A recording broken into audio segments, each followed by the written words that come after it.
Si algo tiene la WWE es que nadie está en la cima para siempre. Así funciona la industria. Una superestrella actúa tras otra. Sin embargo, a lo largo de los años se han dado casos de luchadores que han caído del pedestal de las formas más desgarradoras. Personajes de la WWE, favoritos de los fans, se han convertido en vagabundos, desempleados o incluso sin hogar. Aquí están las caídas más tristes de los luchadores de la WWE. Vamos a entrar de lleno en nuestra lista con una historia que ha sido poéticamente etiquetada como la gran caída de Chyna. Eso sí, te advertimos de que la historia fue elaborada por el más triste de los puestos, la vida. Durante toda su vida, Joanne Laurer no lo tuvo fácil. Un profesor abusó de ella en séptimo curso. Su madre la echó de casa a los 16 años, perdió el contacto con sus hermanos y estuvo 30 años sin ver a su madre. Acabó viajando mucho y viviendo con su padre, y terminó su último año de instituto en España. Después asistió a la Universidad de Tampa, donde supuestamente fue violada por 2 hombres. Más tarde se licenció en literatura española, pero acabó separándose de su padre porque se negó a seguir la carrera de policía. Laurer tuvo varios trabajos, desde camarera en un club de striptease a cantante en una banda, pasando por trabajar en una línea de Chat 900, vender buscapersonas y trabajar como bailarina del vientre. Incluso se presentó a un montón de competiciones de fitness, pero nunca llegó a triunfar. Finalmente, en 1995, empezó a entrenarse como luchadora en la escuela de Wladek Killer Kowalski, en Massachusetts. En esa época conoció a Triple H y Shawn Michaels, que la pusieron en contacto con Vince McMahon. El presidente dudó al principio, pero acabó fichándola cuando vio que la WCW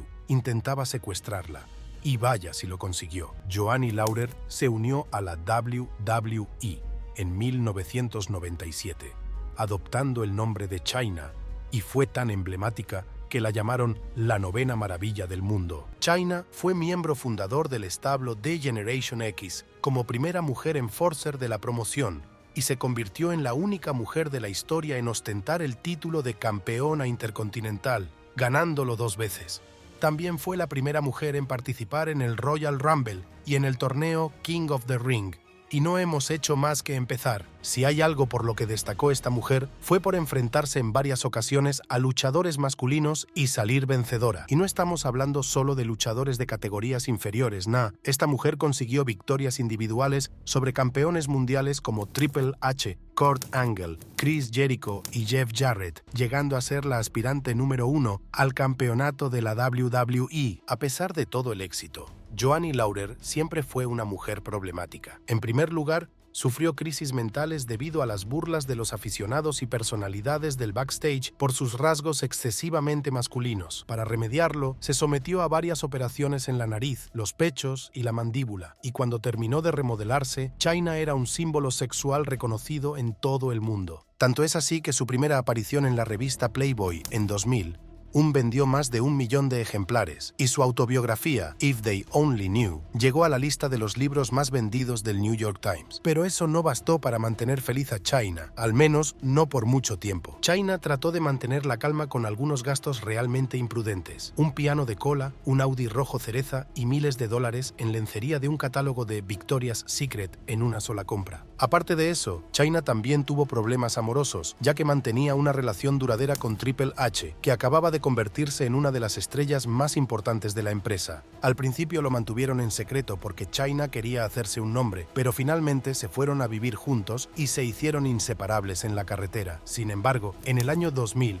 empezaron a surgir problemas cuando saltó a los medios la noticia de que Stephanie McMahon y Triple H tenían una aventura. Unos meses después, Chyna y Triple H rompieron y, aproximadamente un año más tarde, ella abandonó la WWE. Según sus amigos íntimos, la ruptura destrozó a Chyna, que entró en una espiral muy negativa. Cuando dejó la empresa, Laurer afirmó que se debía a tensiones entre bastidores con Triple H y McMahon. Sin embargo, más tarde se reveló que su separación de la promoción se debió a que se negó a firmar el contrato que le ofrecieron en otoño de 2001, a pesar de que era muy lucrativo. En su lugar, Chyna exigía al menos $1 millón en salarios, y por mucho que Vince McMahon quisiera retenerla, pedía demasiado. En palabras de la hermana de Chyna, Kathy Hamilton, la WWE era el único lugar donde la aceptaban. Una vez que perdió eso, cayó en un agujero y nunca pudo salir de él.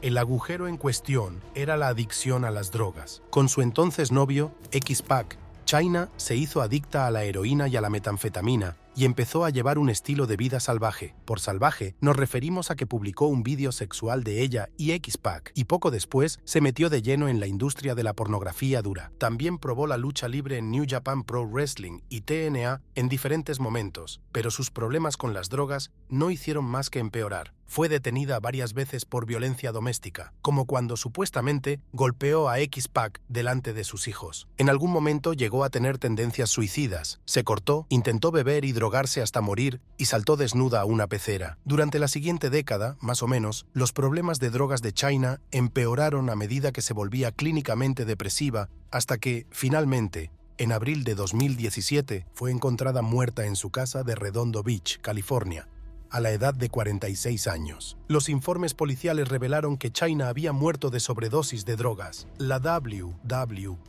la incluyó en el Salón de la Fama a título póstumo y muchos de los ejecutivos de la compañía, incluido Vince McMahon, han hablado de lo grande e icónica que fue en la industria de la lucha libre. Sin embargo, las personas presentes en su funeral resumieron en gran medida su caída. Ningún familiar, un exnovio al que no había visto en 11 años, su manager y sus 4 hijos, un predicador alquilado y 2 miembros del equipo de redes sociales de Laurer a los que no conocía. Mientras que Chyna llegó a saborear la cima del éxito antes de su caída, el siguiente luchador acababa de subir la escalera cuando se cayó para no volver jamás. Su nombre, Mr. Kennedy. Los fans de la lucha libre de toda la vida sentirán cierta nostalgia al oír este nombre. Los fans más jóvenes, sin embargo, probablemente dirán, ¿Mr. qué? En cualquier caso, es comprensible porque este tipo se fue de la empresa casi tan pronto como se hizo un nombre. Kennedy se unió a la WWE en un acuerdo de desarrollo que le asignó a Ohio Valley Wrestling en 2005. Tras solo 6 meses en el circuito independiente, demostró ser material de calidad para el roster principal y fue ascendido a Raw. Nada más ascender, Kennedy inició una racha de imbatibilidad que duró casi un año y pocos meses después ganó el campeonato de los Estados Unidos de la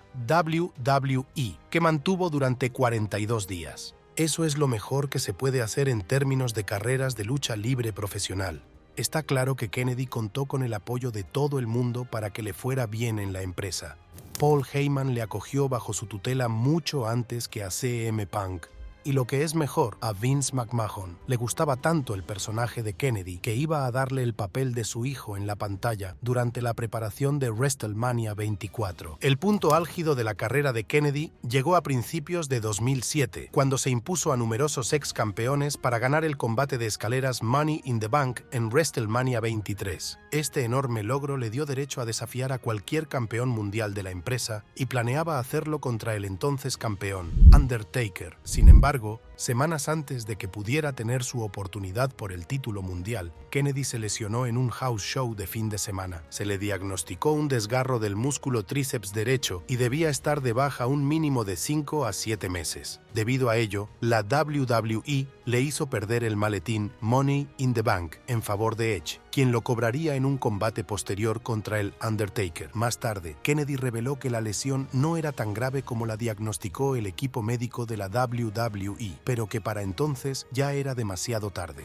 Tras perder el maletín, nunca volvió a la cima. En primer lugar, se vio envuelto en el escándalo de los esteroides en 2007, por el que fue suspendido durante un mes. A partir de entonces, Kennedy estuvo involucrado en una serie de luchas menores y pequeñas historias antes de ser expulsado de SmackDown. Fue reclutado de nuevo para Raw en abril de 2009, pero solo unas semanas más tarde se anunció que Kennedy había sido liberado de su contrato con la WWE. La noticia de su liberación causó conmoción en la industria de la lucha libre, porque la empresa acababa de hacer una gran promoción para anunciar su regreso, y de repente el tipo fue expulsado. En ese momento, los fans no podían poner sus dedos en la razón de este movimiento de choque, pero con los años, ciertas cosas han salido a la luz. Existe la narrativa de que Kennedy fue abandonado porque McMahon sintió que era demasiado propenso a las lesiones. Otros afirman que tuvo que ver con su escándalo de esteroides, pero la explicación más profunda, que el propio Mr. Kennedy ha corroborado, es que John Cena y Randy Orton le echaron. Unos meses antes, Kennedy estuvo a punto de volver a lesionar la clavícula de Orton cuando realizó un backdrop que hizo que Randy Orton cayera sobre su cabeza y cuello en lugar de sobre su espalda. Según la víbora, esta lesión podría haber acabado con su carrera, así que no podía dejarlo pasar. Así que Orton se unió a John Cena, que también creía que Kennedy era demasiado imprudente e inseguro en el ring, y habló con Vince McMahon para que lo despidiera. Así como así, el Mr. Kennedy había pasado de ser la futura cara de la empresa a un ex empleado. Tuvo una carrera bastante decente en la TNA durante unos 6 años, pero fue expulsado por usar peds. Desde entonces, ha trabajado en la apertura de una escuela de lucha libre llamada The Academy en Minneapolis, Minnesota. Ha trabajado como locutor de boxeo y como actor en algunas películas de bajo presupuesto. No cabe duda de que al Mr. Kennedy le va mejor que a la mayoría de los demás nombres de esta lista, pero la rapidez de su ascenso y caída es realmente decepcionante. A continuación tenemos a otra superestrella de la WWE, cuya caída es una conversación que desanima,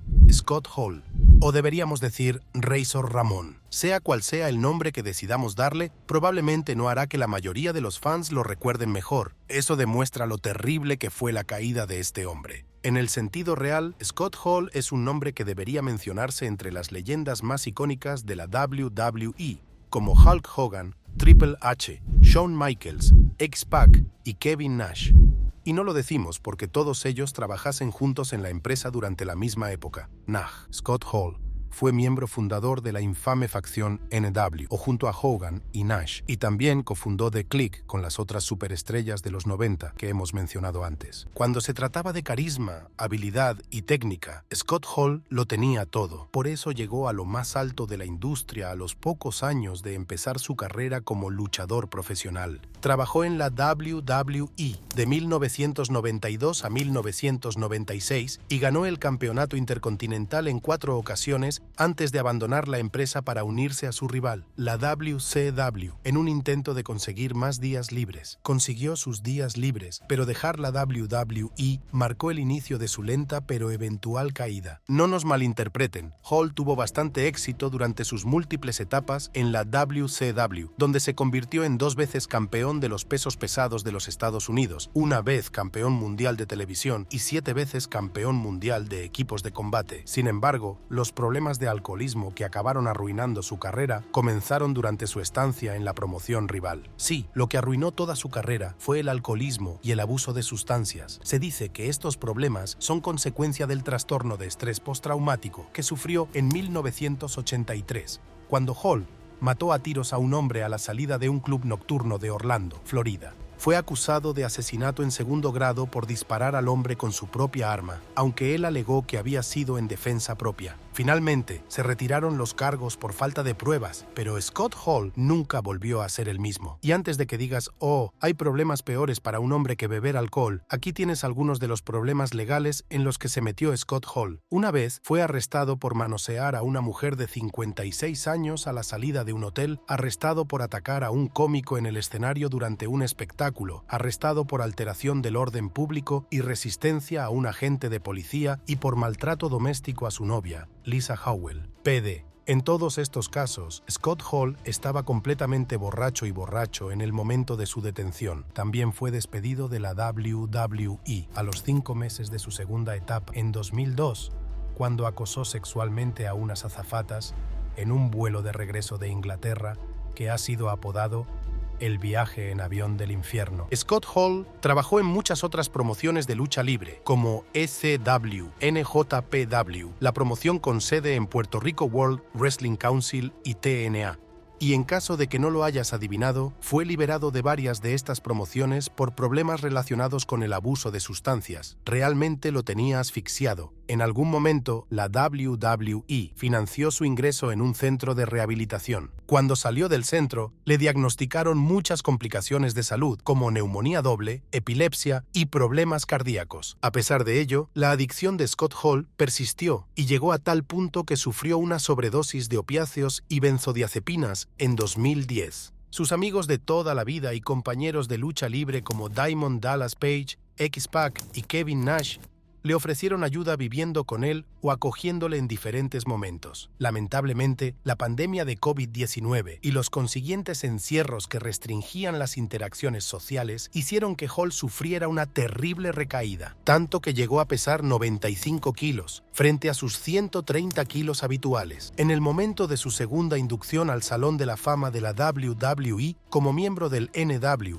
o en 2021, la condición de Hall había empeorado dramáticamente y, según X-Pac, pasó la noche anterior a la ceremonia de inducción desmayado en un bar. Finalmente, en marzo de 2022, Scott Hall falleció a los 63 años tras sufrir una serie de infartos y permanecer varios días con respiración asistida. La WWE rindió homenaje a un héroe caído y a su funeral asistieron algunos de los nombres más importantes de la compañía. Una despedida honorable para un icono que también puso de manifiesto la caída en desgracia de Scott Hall. A continuación, tenemos a uno de los luchadores más icónicos y exitosos de la historia, Ric Flair. Y ya sabes lo que dicen, cuanto más grandes son, más duro caen. Para hacer un resumen de lo que fue la carrera de Ric Flair en su mejor momento, necesitaríamos otro vídeo. Así que digamos que este veterano trabajó en todas las promociones más importantes que puedas imaginar, desde mediados de los 70s hasta la fecha, y tuvo éxito en todas y cada una de ellas.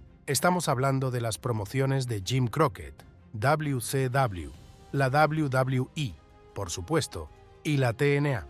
Durante su estancia en estas empresas, se convirtió en 16 veces campeón del mundo, siendo el primer poseedor del Campeonato Mundial de Peso Pesado de la WCW y del Campeonato Mundial Internacional de Peso Pesado de la WCW. También fue la primera persona en completar la Triple Corona de la WCW antes de completar la versión de la Triple Corona de la WWE.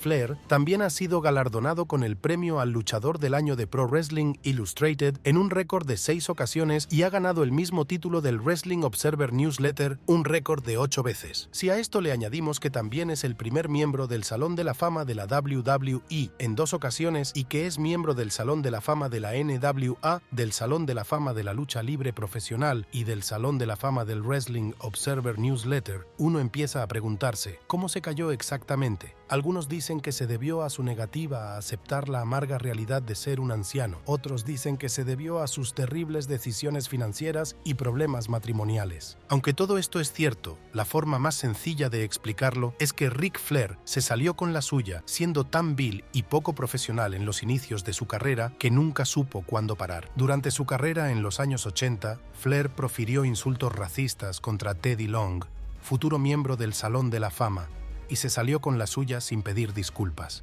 Tuvo un enfrentamiento en pantalla con Shane Douglas, que acabó siendo desagradable en la realidad, ya que Flair acusó a Douglas de abuso de esteroides durante una emisión en directo y se salió con la suya. Lo peor de todo es que Flair estuvo involucrado en el infame Plane Ride from Hell de 2002 que mencionamos anteriormente. Mientras que las acciones de Scott Hall fueron un poco generalizadas, Flair fue acusado de acosar a una azafata, Heidi Doyle, obligándola a tocarle los genitales mientras estaba desnudo con su característica bata de lucha libre. El caso se resolvió fuera de los tribunales y numerosos testigos como Tommy Dreamer y Jim Ross corroboraron las acusaciones, pero una vez más, la WWE no castigó a Flair y se salió con la suya. Con el tiempo, su estilo de vida irresponsable se trasladó a su vida personal de la forma más perturbadora. En primer lugar, Ric Flair nunca pudo retener a una mujer. Se casó con 4 mujeres diferentes en 4 ocasiones distintas y se divorció todas las veces. Eso le dejó con millones pagados en acuerdos de divorcio y cientos de miles de dólares en pagos de manutención de los hijos. Y aún hay más. Este hombre también se las arregló para acumular lo que debería haber sido un récord de 143 multas por exceso de velocidad a partir de 2000. También fue arrestado en múltiples ocasiones por todo tipo de delitos, desde asalto a agresión, pasando por cargos de acoso sexual, pero aún no hemos terminado. En julio de 2008 saltó la noticia de sus múltiples incumplimientos con Hacienda por deber cientos de miles en impuestos atrasados al estado de Carolina del Norte. 2 años más tarde,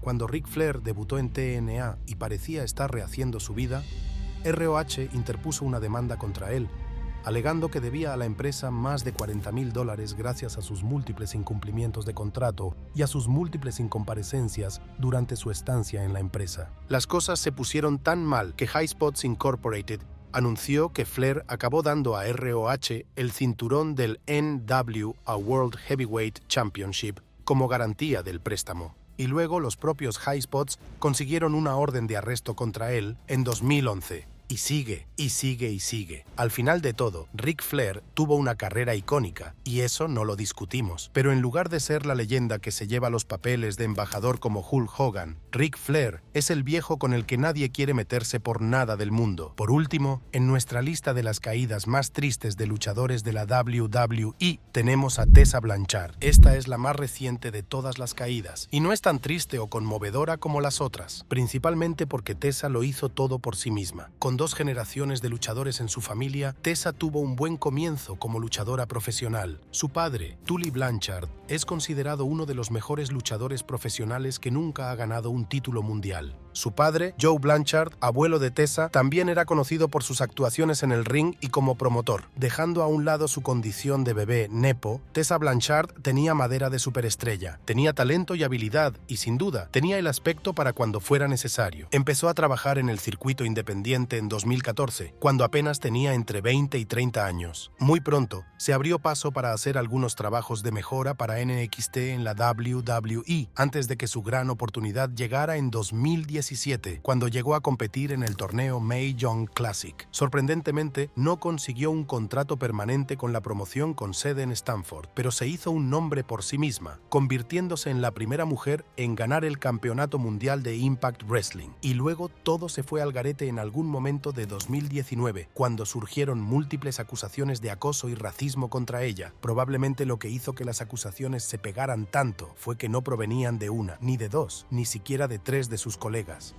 Chelsea Green, Allysin Kay, Priscilla Kelly, Renee Michelle, Shanna y Tanea Brooks presentaron diferentes acusaciones con la misma base. Para Green, Blanchard era culpable de degradar a numerosas trabajadoras. Green, Black Rose de NWA, Brooks y Shanna apoyaron las acusaciones afirmando que Tessa había hecho cosas similares durante su estancia en Japón. La peor de estas acusaciones vino de Allysin Kay, que dijo que Blanchard había escupido en la cara a una mujer negra en Japón y había utilizado insultos racistas. Ella negó todas las acusaciones en su momento, pero en ese momento su relación con Impact Wrestling era tensa. Siguieron un par de no-shows de Tessa y finalmente, en junio de 2020, la compañía rescindió su contrato. Desde entonces, ninguna promoción importante la ha contratado debido a la publicidad negativa, a pesar del gran potencial que todos saben que tiene. Tessa tuvo un breve e infructuoso paso por Women of Wrestling y desde entonces ha sido relegada a luchar para CMLL en México, cuando aún tiene 20 años. ¿Cuál de estas historias te parece más decepcionante? ¿Hay otras luchadoras que crees que deberían estar en esta lista? Déjanos saber tus pensamientos en la sección de comentarios